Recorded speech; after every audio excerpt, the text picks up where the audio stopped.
Speaking of your father, what was President Marcos like as a father growing up? Kasi how old were you when he was elected, Bale? Bilang yung unang birthday ko sa palasyo was 8. 8 years old. Oo. So, actually, all of your teenage years, All of my teenage years and including your 20s. most of my 20s, Oo. yeah, mga 28 na kami nung umalis. So that was a long time, yeah, in the Was he a palace. disciplinarian? Well, hindi naman sa disciplinarian in the sense that he would make very clear kung anong hinahanap niya sa inyo, what he expects from you. And he would make it very clear if you did not live up to the standards that he put, that medyo masama ang loob niya sa'yo. In terms of actual pure discipline, yung pumapalo or something like that, hindi naman gano. Ang mommy mo, Mami ko, mas lalong Yes. hindi. Masyadong mabait yun. She cannot even, she would just, siguro pag hindi na niya matiis yung frustration niya, iiyak na lang yun. Pero in terms of actual beating, as the Yes. English call it, I was beaten more in my school in England than I ever was by my parents. but when you were studying here, nasa Lasal ka, di ba? Lasal Green Hills, yes. How was it? Was it a problem dahil marami kang bodyguards? Were the other boys medyo aloof ba sila sa'yo? Well, I'm sure nadaanan mo rin yun. Of course. Hindi, pero kahit- ako high school na, so medyo sabagay. iba na yung ano doon. Kasi kung bata naman, yung mga ganong edad, hindi pa masyadong naiisip. Natutuwa lang sila. May mga baril ba yan? May mga ano, yan lang naman ang tinatanong. But madaling makalimutan yan. Basta't mga bata, nakikita mo, magsasama-sama, maglalaro yan. So it wasn't really a problem. And when it would have been a problem in high school, I had already left. So I was in England. Hindi na masyado yung security nakikita. Nung when you were growing up, did you have children's parties sa Malacanang? Oh, madalas. In fact, yung mga children's parties namin, yung mga party namin mga magkakapatid, doon na ginagawa sa palasyo because we would invite a lot of people. They would have performers and things like that. We'd have great parties in the palace. All your life kasi, Bale, both parents are very active in politics. Do you think that is what has led you to go into this kind of life? Oh, hindi mo maiiwasan. There is no way. The only way you can explain my having entered politics is definitely because of how my father really that he even said it in his when he was still alive that he would say, I have committed not only myself to the work that I have done. I have not committed only my person, but my wife and my family too. And the time will come when you will find that you have no choice. Not to enter politics, but perhaps in the positions, in the kind of causes that we would champion. So, matagal na talagang alam na namin na kahit papano, yung ginawa ng aming ama will affect us for the rest of our lives, in whatever fashion. So, and it's turning out to be true, because how can something that dominant be suddenly just go away? So kahit na ngayon ilang taon na ito, we're still feeling the effects of what my father did, and I have no doubt to the day I die I will be feeling those effects. You're the middle child ba? I am the middle child, yes. How is it? Kasi ako youngest so medyo nabe-baby talaga ako. Ikaw middle child, only boy pa.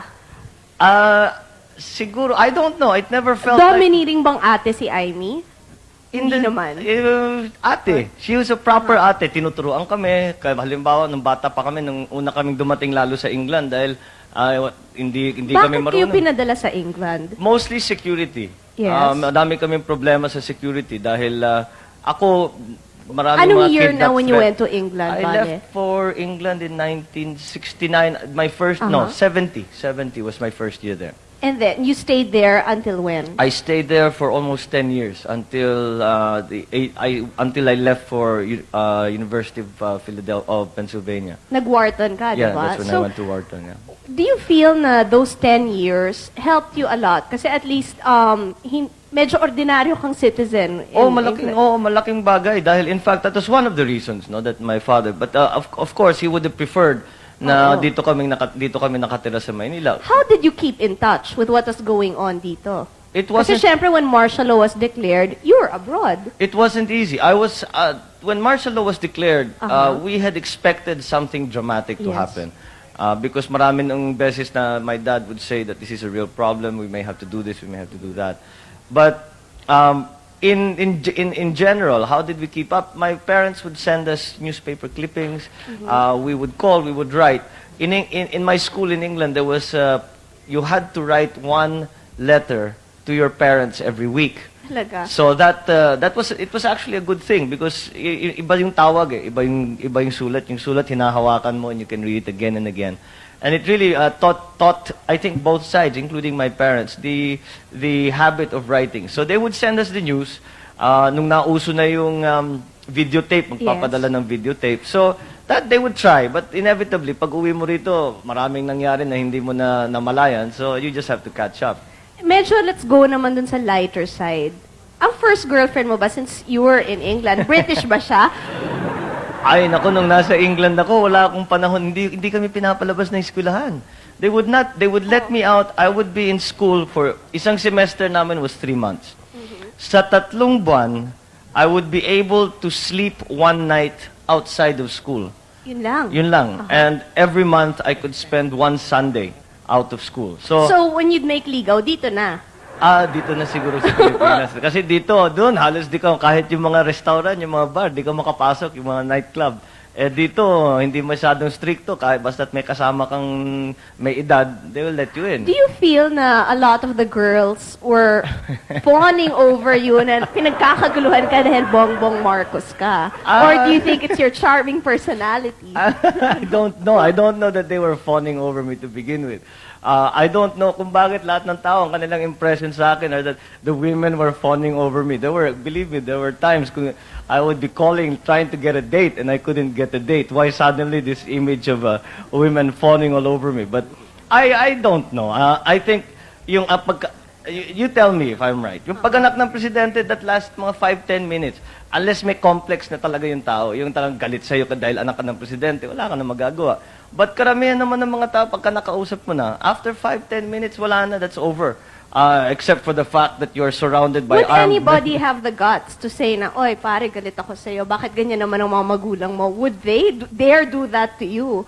Hindi naman. Meron, magkikriticize sila pero hindi yung galit ako sila. Sasabihin, bakit naman ganyan? Alam mo yung tao, hindi ganyan dapat, hindi tama ang ginagawa, hindi ganyan ang tingin sa ginagawa ninyo, etc., etc. So, inevitably, that would happen. Kasi naman, if you have good friends, they will tell you what they believe to be the best. Pagka naman sa tingin nila, it's a criticism that is not merely not mischievous or naninira lang, then that's valid and you just accept it. How would you react about the criticism hurled at your parents through the press and through the mass media? But before you answer that, we're going to pause for a while. Napaka-interesting ho ng ating discussion with Mr. Bongbong Marcos. Please don't go away. Criticism kung tawagin, let's say sa mga pahayagan, sa radyo, sa TV.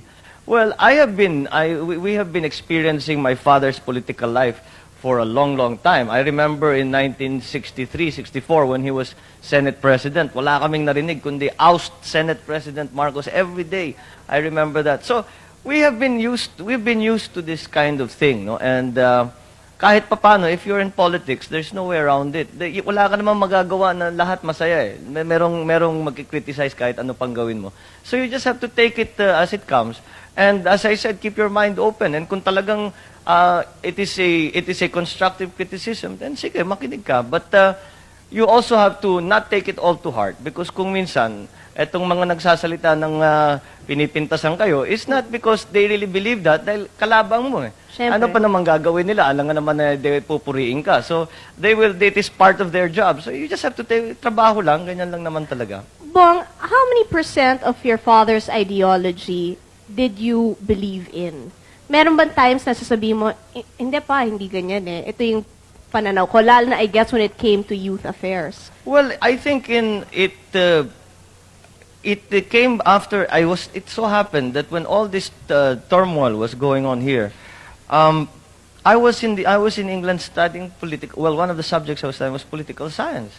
And many times, especially when it is explained to you in a very idealistic way, as it is in school, sasabihin ko, di kung ganun, bakit yung sa amin ganito? Then uuwi ako, Dad, explain mo nga sa akin ito. And we would argue. And I came around to his way of thinking. And in terms of the pure fundamental ideology of what my father was espousing, I think that still is valid even today. course, the time has changed and much has changed. The Philippines has changed. The Philippines have changed. Do you talk to nandito ako nung pinag-uusapan ng kabataan. Ang kabataan ngayon, napakalaking iniba na kaysa sa kabataan na nakaraan. Do you think pwede pa tayong bumalik dun sa... Could it be possible na martial law would come back to the Philippines? Could a person be as strong as your father was? Or do you think we have enough electoral safeguards ngayon at malakas na ang Senado at Kongreso na imposible nang mangyari yun ulit? Well, speaking as an oppositionist, I don't know. I don't know na malakas na ang Kongreso at saka ang Senado because the Pangasinan Express is one term that has been used about the House about the Congress. But I think it is not how my father was able to consolidate his foundation was really the key. And if we are going to talk about martial law, ang inaasahan mo, ang sinasandalan mo diyan, ang militar. Yes. At kung ang militar ay hati, hindi mo magagawa ang martial law dahil pag nag-declare ka ng martial law, kalahati lang sasama sa'yo o ilan lang ang sasama sa'yo. Yung iba, tumututol, kakalabanin ka pa. So, it won't work. It really, many people have the impression na naging ganun yung ama ko dahil naisipan niya mag-martial law. Hindi sa ganun. Ang nangyari, inisa-isa niya yan and he had to consolidate his power, the foundations of his power. And you cannot, it is not something that you do by the stroke of a pen. It is really a political exercise by which you bring all the forces allied to you together. Na pag you declare something like martial law, I do not believe that the military is as united or has been as united since the events of '86. But are we better off this way now? Wala tayong General Ver na strongman lang, na medyo yung power talaga is divided. We are talking about friends of mine, so I would beg to differ. I would beg to differ about your outlook. So, but I don't know. The military should really be as one. And it is, I spent a little time in the military. And to see soldiers literally shooting each other is a very painful thing. And that is something that is to be avoided. So if we can avoid the involvement perhaps of soldiers in politics, maybe that would be something. But the way things have happened, the way the history has unfurled itself, is that I would say that the soldiers have perhaps also earned a right to be part of the political process. Now, how they will exercise that right is something that we in the Philippines will have to discuss for ourselves and decide for ourselves. You're not talking naman about a junta. No, not necessarily. Not necessarily. You see, there is an idea, especially from the Western governments, that the civilian authorities over the military should be paramount. I agree with that. But whether or not the military should be allowed to make themselves felt as citizens is perhaps another question. That we in this country, paano mo ngayon paatrasin ang ramo sa politika? Hindi na naman sasabihin, let us now suddenly declare that all military people are not allowed to involve themselves in politics. That would be crazy because you just couldn't do it. Siyempre naman, dahil sila botante din. Hindi lang sa ganun, nandyan na sila. Pinapag-usapan natin si Greg Hunasan kung tatakbo o hindi. Nandyan ang paano mo sasabihin? Kung tumakbo siya, iboboto mo ba siya? Si Greg, depende sa plataforma niya. And so far, sa pinapag-usapan, yung napapag-usapan, he is still reformist. And what he intends to do, what he has said that he would do. Does it impress you? It seems to jive with much of my thinking. So I would like to get into it more. I would speak to him about it. But on the face of it, I would say that perhaps we would have much in common. Kinukyu na nila ako. But before we go to our commercial gap, I need a lighter question from Tita Swarding. Gusto ko marinig yung bongbong. Thank Yes, you, Tita Kris. Swarding. And good evening, BongbongMarcos, no? Kasi Bongbong, nung tumawag ako sa phone sa office ng office mo, no, sa congressman's office, para bang hanggang ngayon, binabanggit pa ang Kris at Kris sa'yo. Totoo bang nagkaroon ka ng crush kay Kris Aquino? Aray ko naman, Diyos ko! Okay, sasagutin ni Bongbong yan. After you pause for this, please don't go away. Kapayapaan, sana, kalayaan, sa lupa, sa Matagal na rin yan.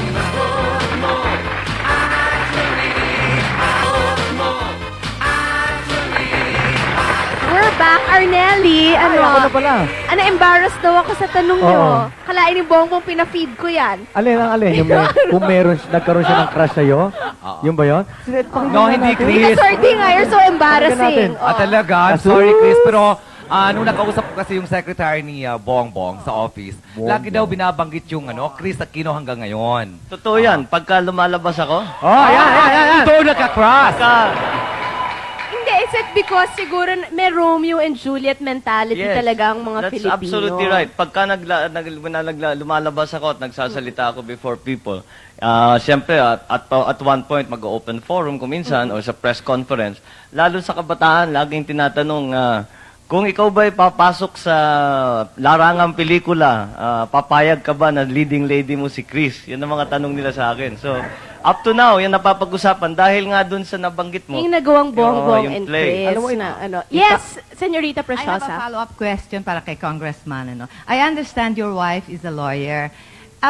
What is it like to live with a lawyer wife? Does she nag? Do you argue a lot? Do Will you she be debate like, at the dinner table? Hillary Rodham Clinton. Well, si Lisa ba has the Lisa, tendency? no. Lisa is, you know Lisa. Yes, I know She's her. not at all like that. Lisa does not bring her work home. Pagka, Is she a practicing lawyer? yes, she is. She is practicing Corporate right now. or criminal? She was in litigation, but she's now sort of going towards corporate more and more. On a professional basis, lalo na in my work, I need legal opinion. And kung nagbabasa ko or something, and there's nobody else to ask, I need a legal opinion. I am lucky to have my wife. So to be you able work to- hand in hand with Well, your wife? no, we in terms of profession, because she is a professional and she's a lawyer and she's a very good one because I've worked with her. And so when it comes to lawyering, sasabihin ko, hindi naman talaga ako abogado, so tatanong ko sa How kanya. active is she in politics? Does she go house to house din pag kampanya? Or She's slowly getting into it. You know, hindi naman siya sanay sa politika. In fact, pagka sinasabihan siya na kailangan siya pupunta rito, lalabas dyan, she always says, I'd rather work quietly behind the scenes, maybe help with the arrangements and how all is that. your mom as a mother-in-law? Oh, she's great. She's great. talaga? Oh, yeah. In fact, I always tease her that she's nicer to the in-laws than she is to her actual kids. She's much stricter with the kids. With Greggy and Tommy and Lisa, she's always very supportive. Pero sa inyo, Well, sa amin, iba na talaga pagka-anak, magkamali ka lang, anak mo yun, you know. She says again, it's those levels of standards that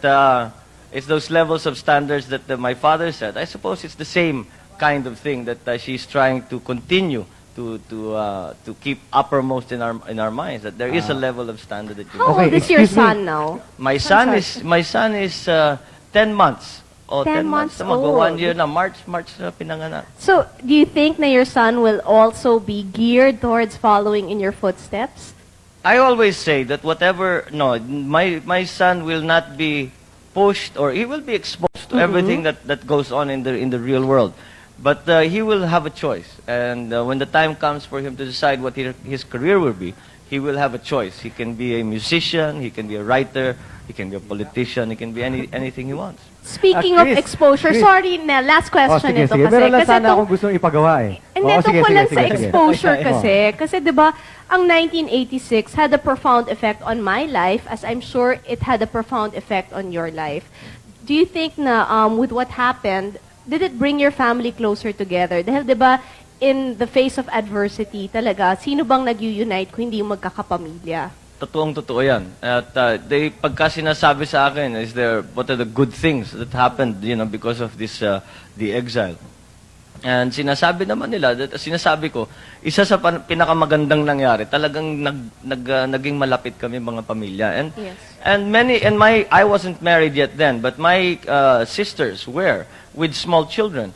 And sinasabi nila, mas mabuti na rin in a sense that they now found the time. Kasi kung hindi nangyari yun, they'd be working, they'd be doing things. Hindi nila nakikita yung kanilang anak. Whereas now, they are able to when we were in exile, they could spend time, yung walang ginagawa. Was it a difficult adjustment? Kasi for us, it was a very difficult adjustment because biglang walang adjustment period, di ba? Normally, when someone is elected, meron kang time for yung di ba? Like in the Yeah. States, from Because- November, January pa bago nagkaka-inauguration. So, maganda yung turning over. Ito, bigla-biglaan. Sa inyo ba, how did it feel na biglang, hello, goodbye Philippines, It was- hello America? And-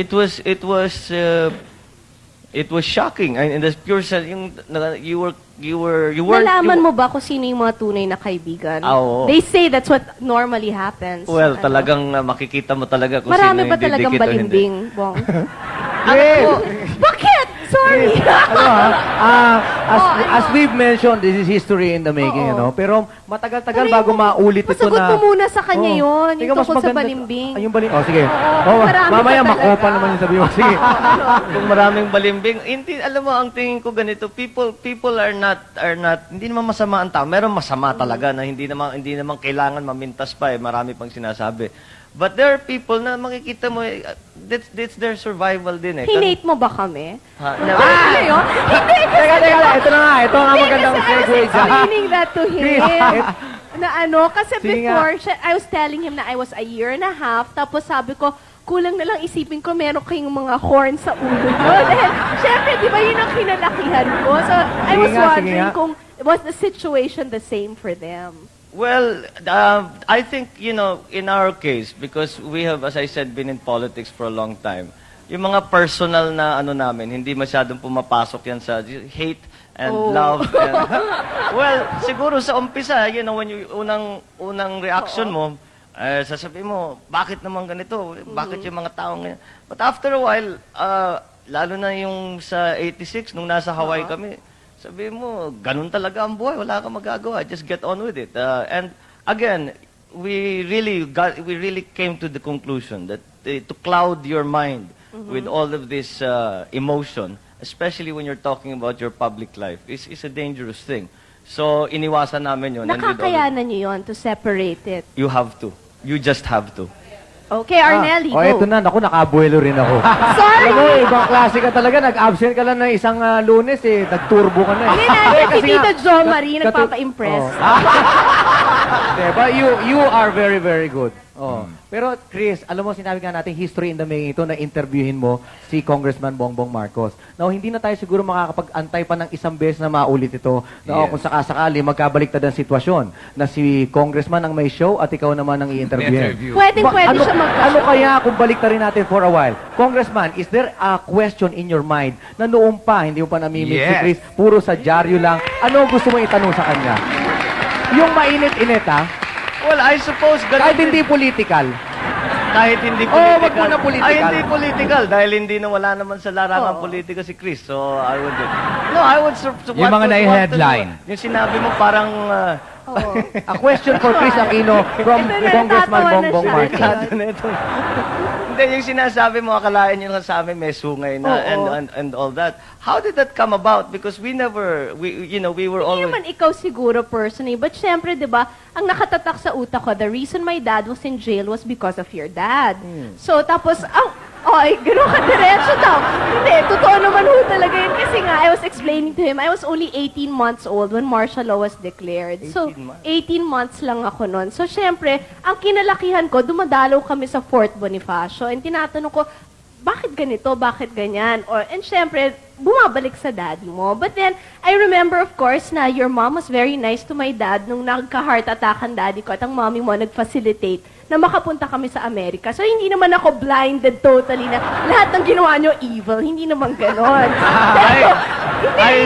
I once saw your dad when he came to the palace. Yes. Na balitaan namin I was hanging around. Si Daddy nag-iisa sa opisina niya. Sabi ko, bakit walang tao? Bakit walang bisita? Sabi, pupunta si Ninoy, mag-uusap silang dalawa. And your father arrived. And I was so surprised, nakatago ako sa likod. As usual ko, basta't may alam kong medyo importanteng nangyayari. Like, you talk about history in the making. That was history in the making. Nakatago ako sa likod. And I was so surprised. Ang tawagan nila, Brad. Because they were both Hindi, from sa Upsilon, di ba? And I remember a question that my father asked. And it's, your father asked this. Sabi, Brad, bakit mo naman ako kinukulong? Bakit mo naman ako linagay sa Fort Bonifacio? Ang tanong naman ng tatay ko sa'yo, Oo. Brad, kung ikaw nasa posisyon mo, sa posisyon ko, hindi mo ba gagawin? Ayun, Ah. nagtawanan silang dalawa. So I suppose they were able to see further than Well, that. siguro, di ba, pagka mag-anak ka, mas matindi talaga yung talaga. nararamdaman Well, mo. sa bagay, kung gano'n ang Kung siguro, papag- if 8 months from now and you were jailed, siguro, yung anak mo rin naman siguro, yun ang kalalakihan. Kung sino man yung in power at that time, will also be, I guess. Well, I suppose it's inevitable that would happen. Basta especially sa Philippines, where the politics is taken so personally. Yes. Napakalaking problema natin yan dito sa Pilipinas. Dapat ang politiko hindi naman dapat pinapasukan ng personal. But But in fairness naman, I've always said, every time napapanood ko si Bongbong, na napakatalino niya, napaka-articulate na, at mukha naman siyang hindi makakapatay ng tao. So, yun naman ang sinasabi, di ba? Mukha siyang mabait talaga. Chris, Yes. excuse me, no? Ang ganda kasi ng discussion na talaga sobra over my dead body. Sa totoong totoo lang. Saludo ako sa inyong dalawa. Hinahangaan ko kayo kasi napakatalino nyo, ano? Pero kayong dalawang tatanungin ko, someday, may ambition ba kayo na tumakbong presidente? And would you be like your father? Aha. In case you'll be At the maglalaban pa kayong dalawa. president? Oo. Hindi ako, Would the scenario be the same? I think in my case, mas mahirap siguro because babae nga ako. And yung sa mommy ko was a very special situation. I think to this day, very, very male chauvinistic ang ating society. So mahihirapan pa ho ang mga babae. I don't know if 30 years from now, the situation will be different. Aha. Pero ako siguro gusto ko hong maglingkod sa mga mamamayan, but I don't think politics is my cup of tea at this moment. Yes, what about Bongbong? Excuse mo, Bongbong. Una, I beg to differ. Ang mga, wala nang, lalo na ngayon we'll talk again about the youth. Yung mga kabataan, yung mga chauvinistic na dating cultural impediments natin, wala na ngayon yan. And I would say that certainly, in our society, there are so many women are dominant in their societies. Sa Ilocano, talagang matriarchal society kami, and we really respect the role of a mother, wife, and the woman So I guess in you our make a very culture. good husband kasi di ba? Well, I try. Maganda yung ano niya. I- What I- about you? Yung About tanong running namin for the sa'yo. presidency, I don't know. Is it one step at a time? No, I did Yung not ano? enter politics to become president. You entered it for what purpose? I entered, very specific yung akin. Doon lang nasa Hawaii kami. I remember when we arrived, they literally took everything away from us. And when we arrived, we had nothing. And ang mga tumutulong sa amin, yung mga Ilocano, alam naman natin, ang daming Ilocano doon sa Hawaii. And po, lumalapit sila, tinutulungan kami, nagluluto sila, pinapakain kami, nagkoleksyon pa para makabili ng refrigerator, kung ano-ano. So, you can imagine, this is somebody who Mararamdaman mo talaga Oh, yeah, yung pagmamahal ng mga tao. So, ang aming iniisip, sabi, kailangan natin magpasalamatan itong mga ito. And this is how well do you serve the province? But also, I wanted to be part of the national debate. So, I Yes. entered, sabi ko, ideal ang Congress. At hindi ko naman iniisip ang pagka-Senado. Napapag-usapan na lang yan. So, I guess here we are now, life as a way of surprising us. And now that I'm here, but I did not go in, uunahin ko yung congressman, tapos magsisenado ko, tapos tatakbo ko bilang Pangulo. Hindi ganun ang pag-iisip ko. Ang iniisip ko lang paano makapagsilbi sa tao.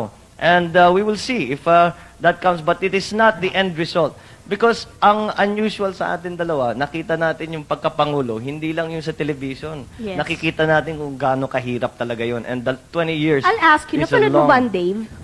Yes. Yeah. Kasi kaming lahat talaga tuwan-tuwa dun sa pelikula Oh, ngayon. I Did you remember. feel the same way? I Na felt ano? it would have been wonderful if we could have done something like that. But Oo. unfortunately, isang sine lang yun. But it would have been nice. It would have been nice to have taken a little bit of a break. Okay, before we close, I guess ang tatanungin ko lang si Bongbong, do you think that the name Marcos is an asset or a liability in terms of politics? Sobra bang expectations ng mga tao sa'yo?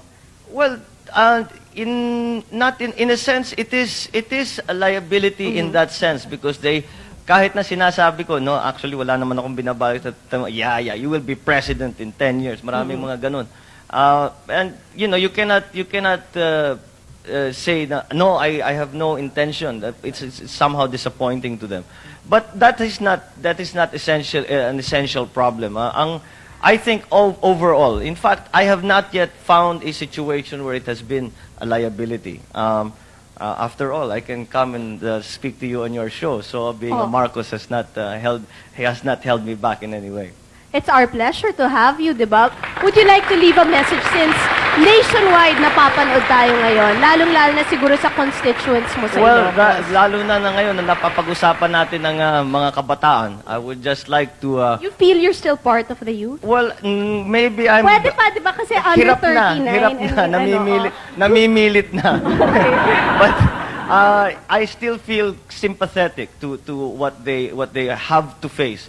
And kung kagaya ng sabi ko, napapag-usapan ng kabataan, I would like first of all to congratulate all the delegates for the good work that they did with the Pope's visit. At ituloy ninyo yan, tuloy nyo yung pag-aktivista ninyo, tuloy nyo yung pakikialam ninyo, at kailangan kayo ng ating bansa. Do not stop, stay involved, we need you. Thank you very much, Congressman. It was a pleasure having you. Anything from you? May ponent question kasi yung mga taga-Pampanga, Bongbong, kung tatakbo Yes. ka daw talagang senator. Mukhang sa takbo ng panahon, ganun ang patungo ng aking gagawin. Yes, it looks like I will be running for the Senate. Congratulations in advance. Yes. Thank you very much. Senorita Preciosa. Okay. no more Thank you time. very much. Thank you very much Bong. indeed. And- okay. Thank you Okay, so thank much. you. Maraming salamat po. Actually, you now will be back. Thank you, Congressman. Convincing otherwise qualified men and women to run. What makes a would-be politician run? What makes him or her a winning candidate? In the old days, it helped if a candidate had guns, goons, and gold. Today, a candidate is also expected to have glamour, guts, and maybe a good name, or at least one with easy recall. Enter showbiz personalities such as movie stars and singers, and basketball heroes. Are they more winnable than others who may be better qualified? What are voters looking for then? A movie star quality? The X Factor? Looks and fame? Charisma? A satisfactory track record? What if a candidate is a first-timer? What does he or she have to do to win votes? Tell the people, why are some candidates more winnable than others? And I think we have some of the more winnable personalities on the scene today. Let me go right ahead and introduce them. Very exciting tong show namin kasi panay political chismis ang lalabas dito. Congressman Bongbong Marcos of Ilocos Norte. Have you been reading all the stories that are coming out of the press since you appeared on Kris Aquino's Oh TV yes, show? I never realized that it would be quite such a fuss, but yes, people have taken a great deal of notice. One writer even said that you're going to use it to your political advantage. Same way that Kris was going to use it to increase the ratings on her show.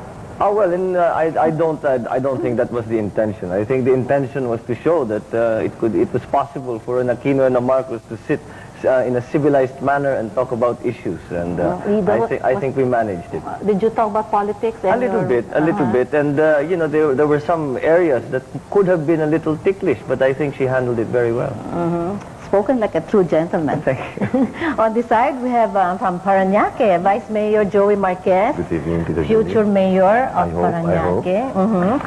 And how is Alma's contribution to your campaign coming along? I believe that she's more a politician than I am.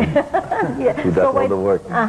Why didn't you ask her to run for public office No, also? I think one in the family is enough. And as a mayoral candidate, the efforts to campaign for a seat in your city hall, town hall pa yun, town Municipal hall, yeah. Pareho pa ba yun as if you were running for a national office? No, it's a little bit harder than running the national office. Really? Kasi sa municipality, like in our jurisdiction, the convincing part, yung pinakamahirap. And so far, what have been your biggest achievements as vice mayor? Well, more of legislative functions as a vice mayor. What kind of functions? Legislative functions, legislation. What new laws did Because you steer? Having more revenues for the municipality, enhancement of basic services. And that's one thing that I would like to explain to the people kasi parating pinapareho ang function ng mayor sa vice mayor. There's always a comparison. malayo masyado eh. And how many other candidates are running for mayoral position? As far as I'm concerned, it's a one-on-one thing. Ikaw lang as against the incumbent. Yes. And over here, Miss Baby Arenas, I think the Nationalist People's Coalition, what do you call it? NPC? Nationalist People's Coalition, no? They have just announced that you're in their senatorial slate and Miriam Santiago is out. So that means the cat is out of the bag. You are running for senator. I didn't know. You don't... Nobody told me. Nobody told Because I you. was taping in the other studio and I wasn't able to watch the news, no? But Ronnie talked to me and offered the congressional seat in Makati and Senate or Mayor. Tatlo eh. Tatlo ang in-offer. So I'm so shocked, Julie. Ikaw na naman ang nakascoop na sinabi mo yung they already decided, but we still have to talk. What does your heart tell you? Ako, yun ang sinasabi ko sa aking mga dating kasama at mga kasama ko ngayon, yung tinatawag Greg na kayo, at saka yung originals na yung Wednesday group, silang advisors ko, na well, you see, if it will make a difference in the life of the marginalized poor people of our society, I might seriously think of choosing any of those three, no?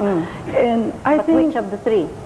And to push through for policies and social reforms. So, sa tingin ko, mas sikreto na muna yata. Kailan ang deadline?